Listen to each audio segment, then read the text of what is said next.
نتفليكس في ديسمبر 2025 بتعلن انها اشترت وارنر براذرز في صفقة تاريخية ب 82 مليار دولار. الصفقة هتغير شكل صناعة الترفيه كلها. بس عشان نفهم احنا رايحين على فين لازم نرجع لورا شوية. سنة 1997 ما كانش فيه انترنت سريع اصلا، ولا حتى فكرة انك تشوف فيلم اونلاين.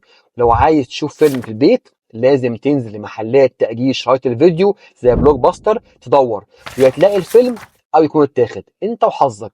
اتأخرت في ترجيع الشريط تدفع غرامة تأخير أضعاف قيمة الإيجار نفسه. في الوقت ده بيظهر ريد هيستينجز ومارك راندولف، وبعد ما ريد اتغرم $40 عشان رجع الشريط متأخر طلعوا في فكرة نتفليكس.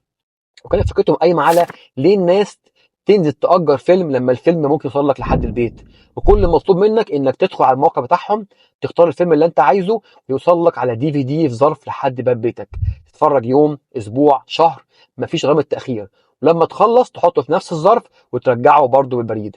ومع الوقت عملوا اوبشن القايمه الويش ليست، تحط على السايت بتاعهم من 5 ل 20 فيلم نفسك تشوفهم، واول ما ترجع اللي معاك يجي لك اللي بعده تلقائي، يعني ستريمينج بس من غير انترنت. وبدل نظام ادفع فيلم في فيلم عملوا اشتراك شهري ثابت. ولكن بعد أزمة شركات الإنترنت سنة 2000 نتفليكس اتخنقت ماليا لدرجة إن ريد حاول يبيع الشركة لبلوك باستر ب 50 مليون دولار. بس بلوك باستر ما رضيوش وقالوا له الإنترنت موضة قديمة وانتهت، وبعد أقل من 10 سنين بلوك باستر بتقفل لأنهم ما شافوش الفرصة. ورجعت نتفليكس بعد كده تاني للنمو، ولكن في 2007 حصل التحول حقيقي الستريمينج، اللي هو مش هيستنى الفيلم بالبريد، خلاص الفيلم بقى قدامك مجرد ما هتدوس بلاي.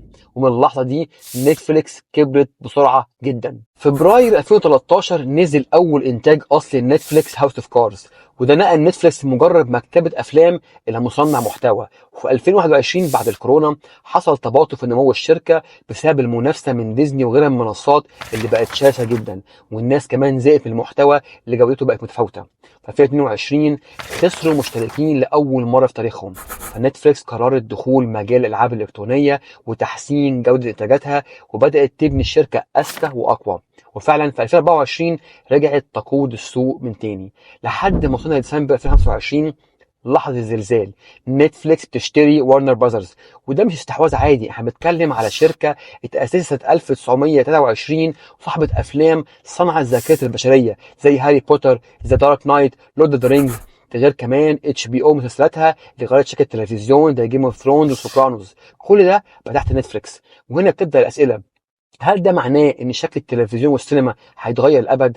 هل لسه في مساحه للابداع، ولا كله هيبقى ترند سريع وما يطلبه مشاهدينه خلاص؟